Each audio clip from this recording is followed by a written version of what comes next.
आज आनंद रामायण के अगले सत्र में आप सभी का स्वागत है। आपके अंदर उपस्थित परमात्मा को मेरा प्रणाम। कल हमारी चर्चा चल रही थी कि भगवान राम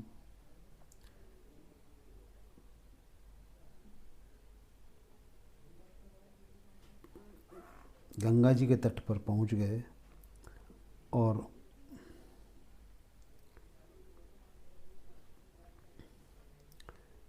केवट जी उनसे कह रहे हैं कि मैं आपके चरणों को धोऊंगा, कहीं ऐसा ना हो अहिल्या की भांति मेरी नाव भी कोई स्त्री बन जाए।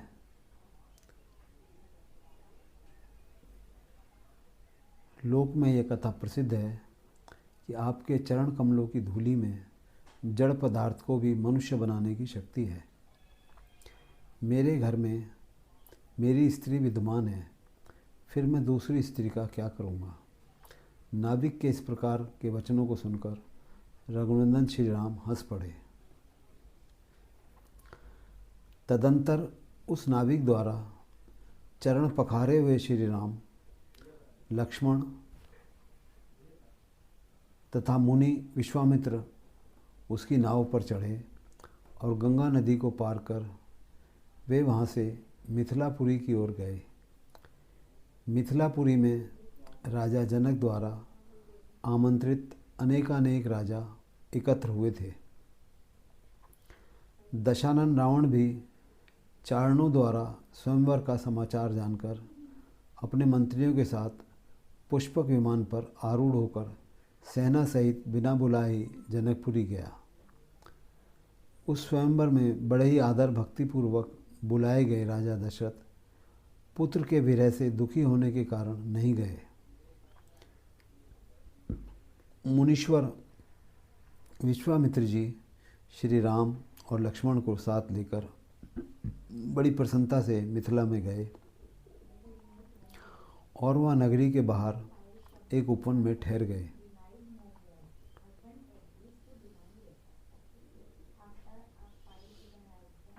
महर्षि विश्वामित्र को बुला लाने के लिए मंत्रियों के साथ राजा जनक जो ही उपवन में जाना चाहते थे, उसी समय विश्वामित्र जी का एक शिष्य वहाँ जा पहुँचा।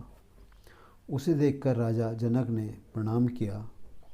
तब वह शिष्य राजा जनक का हाथ पकड़कर एकांत स्थान में ले गया और उसने अपने गुरु श्री विश्वामित्र जी का संदेश भली भांति सुनाया। उसने कहा, हे राजन, महाराज गादी के पुत्र विश्वामित्र जी ने कहा है कि राजा दशरथ के दो वीर पुत्रों श्री राम तथा लक्ष्मण को मैं अपने साथ यहाँ लेकर आया हूँ। ये दोनों सीता और उर्मिला का पाणी ग्रहण करेंगे। आपने धनुर्भंग की जो प्रतिज्ञा की है, उस धनुष को श्री राम खंडित कर डालेंगे। अतः वर के आमंत्रण के विधान के अनुसार आप इन दोनों को अपनी पुरी में ले जाएं। इस समाचार को आप धनुष के टूटने तक किसी को नहीं बताएं। इस प्रकार का समाचार बताकर वह शिष्य अपने गुरु के समीप चला गया। इस समाचार को सुनकर बड़े आनंदित हुए राजा जनक ने अपनी नगरी को तोरण तथा ध्वजा पताकाओं से सुशोभित करवाया और एक श्रेष्ठ हाथी को सजवाकर उसे आगे करके अपनी स्त्रियों सभी राजाओं के साथ लेकर नाना प्रकार के वाद्यों की रमणीय ध्वनि के साथ राजा जनक महर्षि विश्वामित्र के समीप गए और उन्हें प्रणाम कर उनकी पूजा की।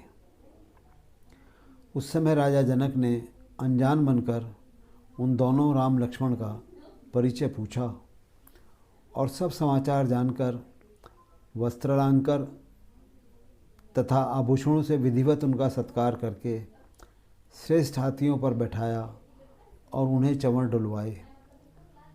डुलवाते हुए जनक जी मुनि विश्वामित्र के साथ उन दोनों श्री राम और लक्ष्मण को मिथिलापुरी ले आए। परम मनोहर वे श्री राम और लक्ष्मण जनकपुरी के राजमार्गों से निकलने लगे। नगर की स्त्रियों ने यह समाचार जब जाना कि वीर एवं परम सुंदर श्री राम और लक्ष्मण वहाँ आए हैं, तो अपने नेत्र कमलों से उनका दर्शन करने लगी और उन पर फूलों की वर्षा करने लगी। उस समय वे सब आपस में कहने लगी कि सीता के योग वर तो ये राम ही हैं, हमको तो ये राम बहुत प्रिय लगते हैं।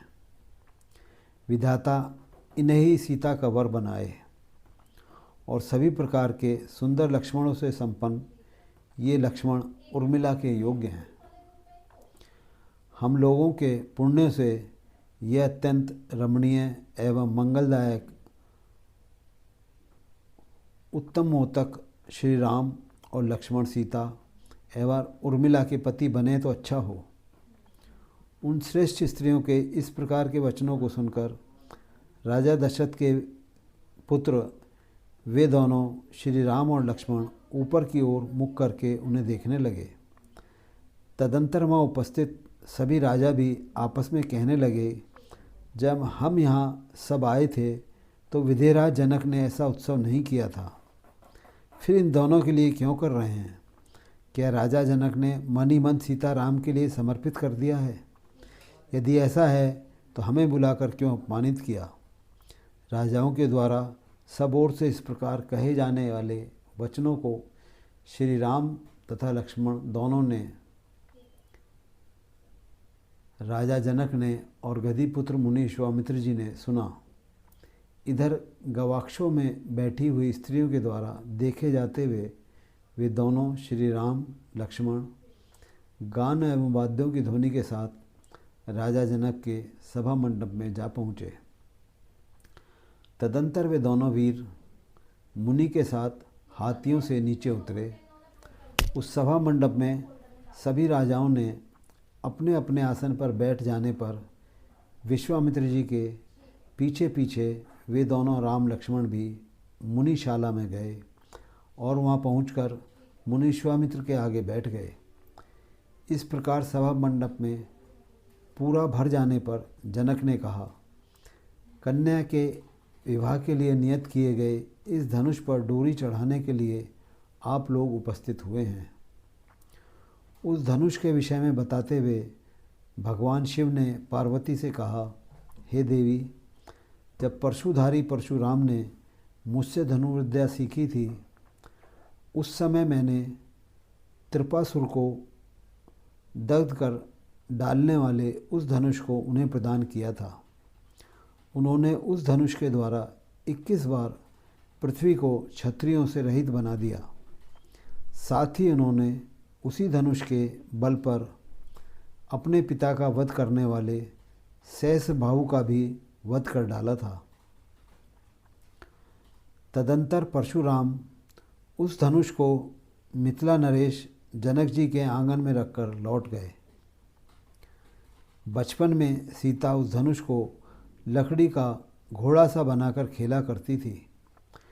सीता के उस प्रकार के कौतुक को देखकर जमदग्नि पुत्र परशुराम जी ने सीता को लक्ष्मी के अवतार के रूप में जाना।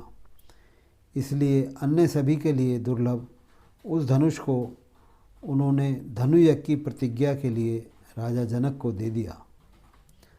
तदनुसार राजा जनक ने उस धनुष को सीता स्वयंवर की प्रतिज्ञा के रूप में नियत किया।